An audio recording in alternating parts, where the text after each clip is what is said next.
Should you go to Iguazu Falls? Good question. For me, most definite. My name is El. Welcome to my channel. This is Travel Vibes by Water, and here we are in Brazil. And this is a sneak peek of what my hotel looks like in Foz do Iguaçu.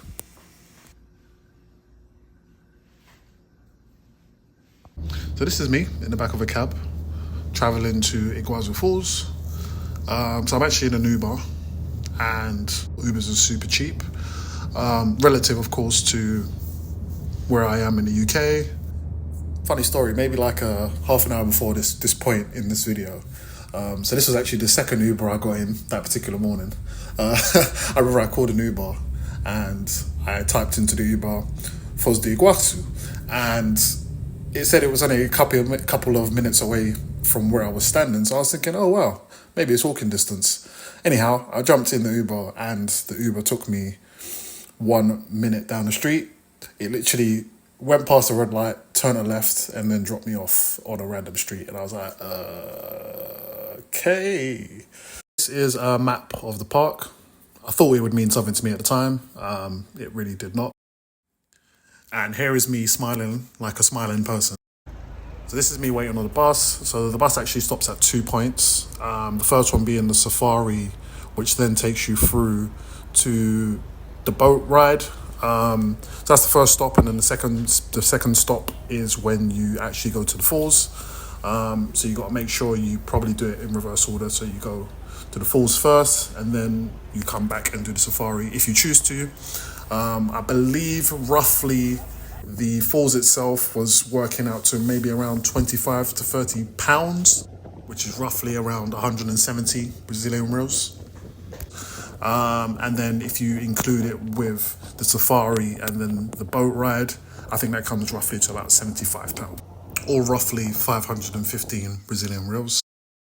So this was some additional information on the park route, which I thought was good to have at hand. Also on that stop, when you do make it to the falls, there's also some information on the park and on the live nature that you'll see and kind of what to be aware of. Gives you an idea of the map and kind of the best equipment to have with you in order to have the safest journey through the route. At this point, I have gotten off the bus and I've essentially arrived at the falls and I'm en route. And I mean, look at this, man. Look at this. Listen, I had people who were telling me that, oh man, you don't need to go there. Let's go to the beach. Why are you jumping on a plane and going to Iguazu Falls? Especially when you've got a limited time. There's so much other things that you can do. Only old people go to the falls. Like, what do you need to come back? And I'm like, yo, forget all of that. I'm here to see this. I need to see this while I'm in Brazil. And I mean, look at this. This is just complete scenes, man. This is like some of the stuff you only see in your imagination, or you only see on TV, you only see on the internet. But I was there and I was looking at it in the flesh. I love water. I love just seeing scenic water scenes. I love beaches. I love oceans. I love waterfalls. That's my bag. So yeah, man, I was just very, very grateful to be here. As you can see, this is me doing a selfie again. I don't even do selfies in real life usually, but I was loving it. And I was just in my element.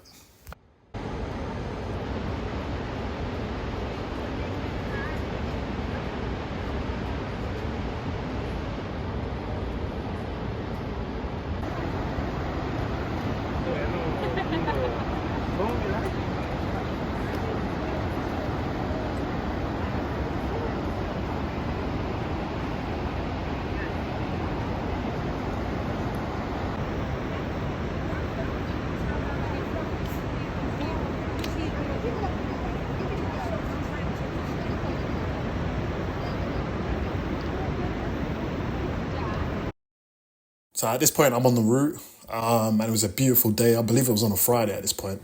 And already, even from this point, this was at the very beginning, I felt like money was already well spent because it was just such a great day and there were so many different atmospheric scenes that you could see, and the landscape was just absolutely amazing. You could glance and see the Devil's Throat, that's what it's called, from where I was standing at this point, and then you consistently continue to walk and get closer. and it was just an amazing experience. This is great. Look at that shit. That's insanity.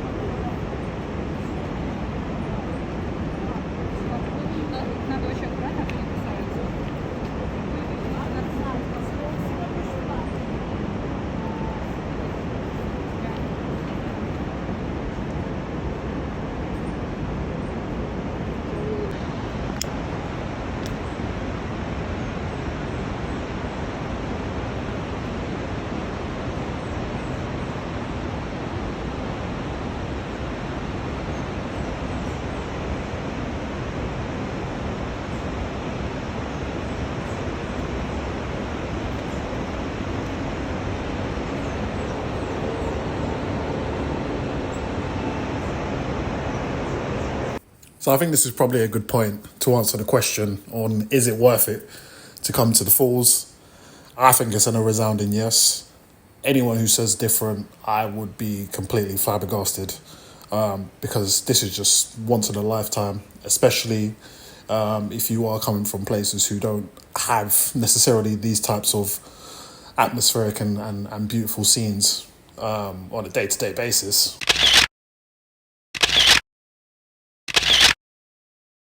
You know, if you've got to travel thousands and thousands and tens of thousands of miles to see this sort of thing, then I feel like you will not be disappointed. And as you can see, there's so many different types of people here. We've got husbands, we've got wives, we've got grandparents, grandmas, granddads, sons, daughters. Everyone was out. So it's definitely a great thing to do with a family, or if you're doing it with a significant other, or even if you're doing it solo, like I did on this particular day. I feel like it's still a great experience for everyone.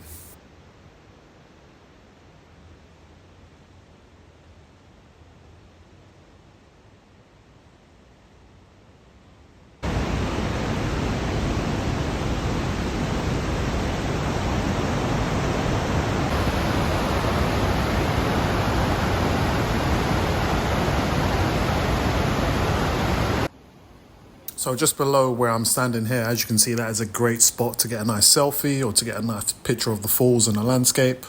It does get a little bit crowded there, as you can see. A lot of people do congregate there. So that's something to bear in mind. But I mean, listen, look at that rainbow. Can you see that rainbow? I was so pleased to get a shot of that rainbow. Don't it look beautiful?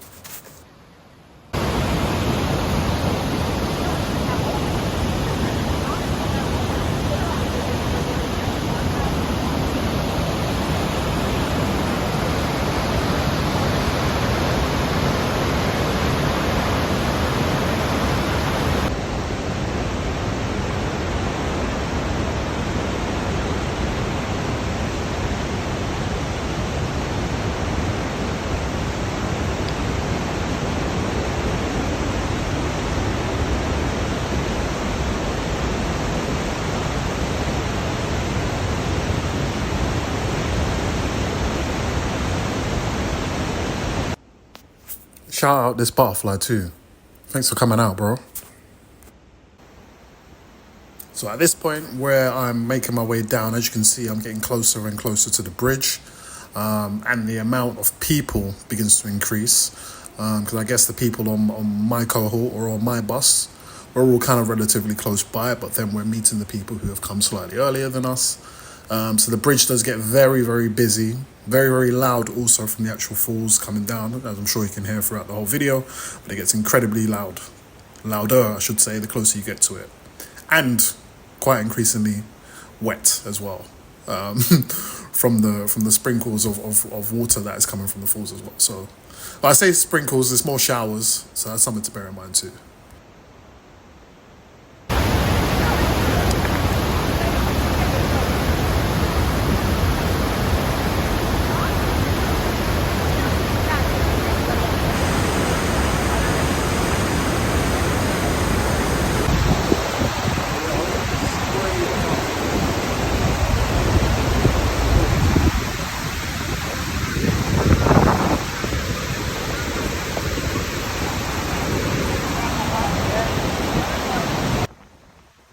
at this point now where I'm on the bridge, I think the reality starts to set in when I begin to realise quite how windy it is at this particular point and how wet it is, how loud it is.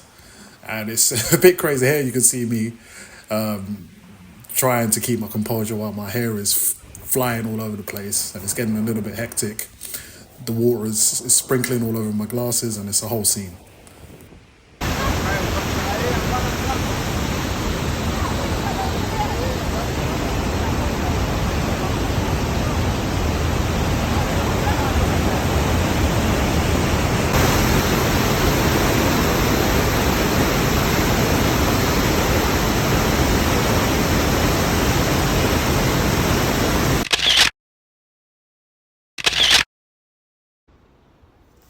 So I make it to the end of the route, and as you can see here in this video, this is me now at the top, back on the roadside.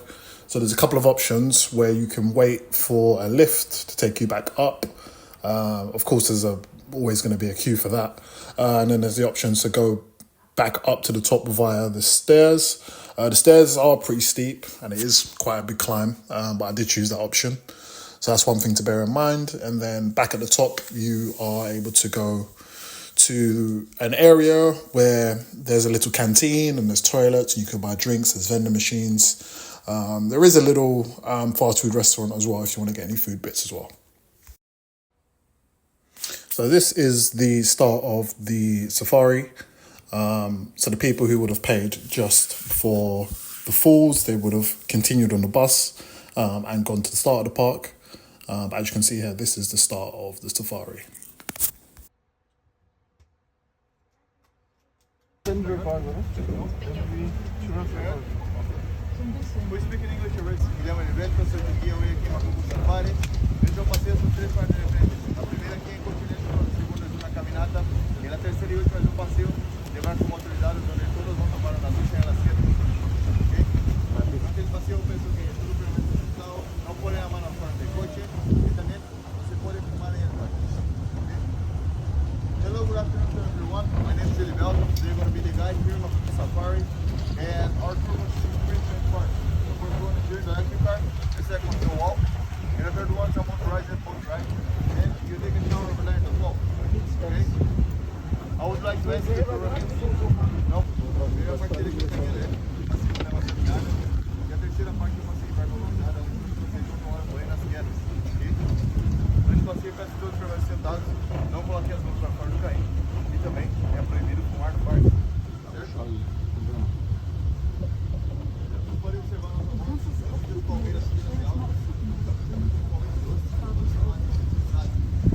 Essas árvores aí é por 10 anos para produzir somente 1 quilo de palmito. Ahí seu tronco para hacer canoas, para que así pudieras atravesar el río Iguazu. Sí. Pues muy liviano y ligero. Y también produce un frutillo pequeño que es conocido como arena de mono. La parte de dentro de ese fruto ahí tenemos una sustancia que se llama saponina, donde ellos utilizaban para hacer jabón natural o también como repelente de insectos. ¿Okay? Este árbol tiene en torno de 25 metros de altura y aproximadamente aí 90 anos de idade. Okay? Agora, pessoal, podem observar que essa árvore mais grande na parte de trás, ela é conhecida como timbaúba, ou também chamada de timbó, okay? Na qual os locais utilizavam ali seu tronco para estar fazendo canoas, pois ele é muito leve, maleável e também flutua facilmente na água. Tá? Essa árvore também tem um frutinho chamado orelha de macaco, e dentro desse fruto temos uma substância chamada saponina, onde eles utilizavam aí para fazer sabão natural, ou também como repelente de insetos. Tá? Essa árvore aí possui cerca de 25 metros de altura e tem ali aproximadamente 90 anos de idade. Alright, so if you look this side, you see the big tree there in the back. There's called a timbaúba or also timbó. That the locals use the trunk to make boats across the river because it's very light and float easily on the water, right? And that tree have also one fruit that is called monk ear. Inside that fruit we have a substance, there's a saponin. Okay, so they use this to make natural soap or also like a natural repellent for insects. Okay, and that tree have around 25 meters and approximately 90 years old. Yep. So according to my man there, that's a serious tree. That tree's dope. So there's an opportunity for us to get on feet. You don't have to. You can stay in the cart and it can take you to the main point of where we get on the boats, or you can decide to walk, which of course every time I'm going to choose that because that's what I'm here for. So here's me with a couple of the guys who are also on the same cohort as me, and here we are traveling through. Pretty dope.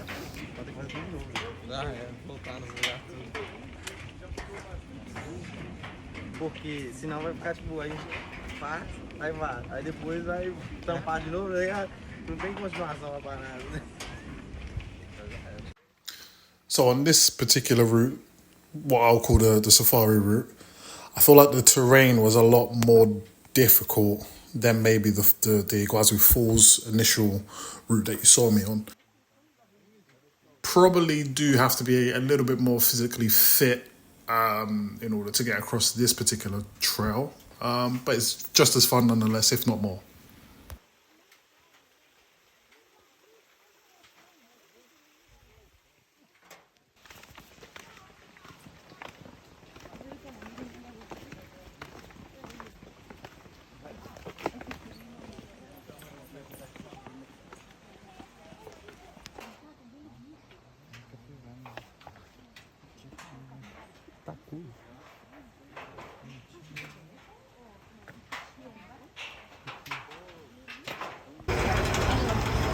So this is the main event. As you can see, we're on a cart, which is kind of getting lowered down towards the section where we get our life jackets, and then we prepare and ready ourselves to get onto the boats. So I heard through the grapevine somewhere, maybe it was in another video that I watched, that you are able to get on either a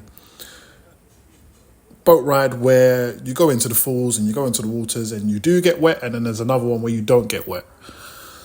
I chose like I can't say the word, to do the option where you don't get wet, because I was a little bit conscious of my hair getting wet. When really, if I just prepared and thought correctly and I was thinking in straight lines, I would have just brought my rain jacket, which I did bring with me on the trip, but didn't even think for 1 second to bring with me when I go out to the falls, which is very silly of me. The only one that didn't want to get wet. Pause.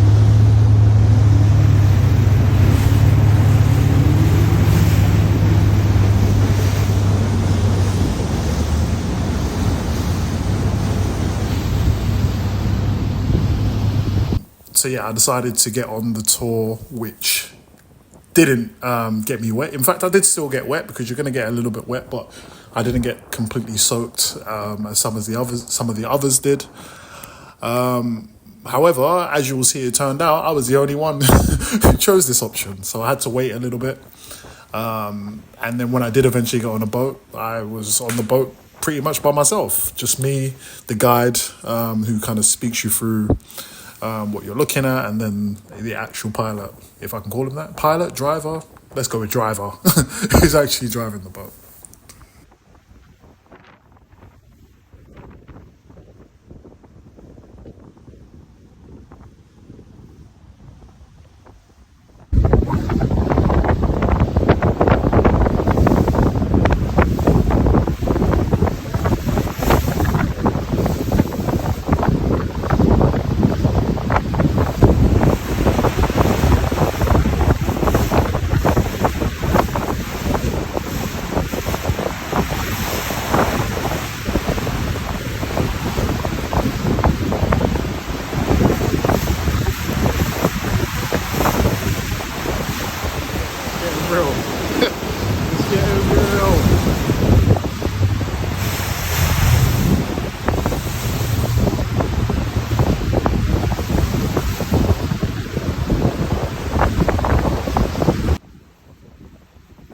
So one thing I'll say is being this close to the actual falls and actually being on the waters is a whole new different experience. It is kind of daunting actually, because although you've got the life jackets, you've got professionals behind you, you've got secure as probably you can be in that moment. It's still kind of daunting because you just feel the pressure of the falls coming down. As I said earlier, you can hear it and you're right up close to it, and the force is pretty serious. But it is fun. It's definitely a whole lot of fun. In hindsight, probably I would have liked to have done it with other people. But at the same time, I still had a great time. And the professionals who were on the boat with me, as I say, were actually great fun. Took pictures with me and all that. So it was definitely still a great time. And I'd most definitely recommend it for anyone who's considering if they should do this part of the tour or not. Definitely, I would suggest you do that.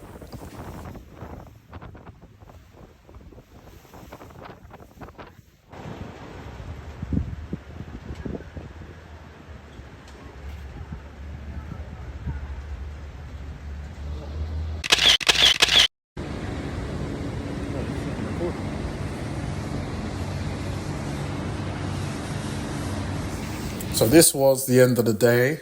So this is me leaving the park. All in all, I mean, I guess to summarize it, it was an amazing day. Really, really special day. Something I'll definitely never forget, and I had a great time. In terms of time scales, I think I would have got there maybe around 10:30 and then possibly left the park close to 4, maybe just after 4. So that was the whole duration. Definitely you could do it quicker, and also you could probably take longer there if you wanted as well. So yeah, this was the day. Definitely a great time. Would recommend it to anyone who's considering it. Hopefully you enjoyed the video, and if you did, make sure you like, comment and subscribe for plenty more.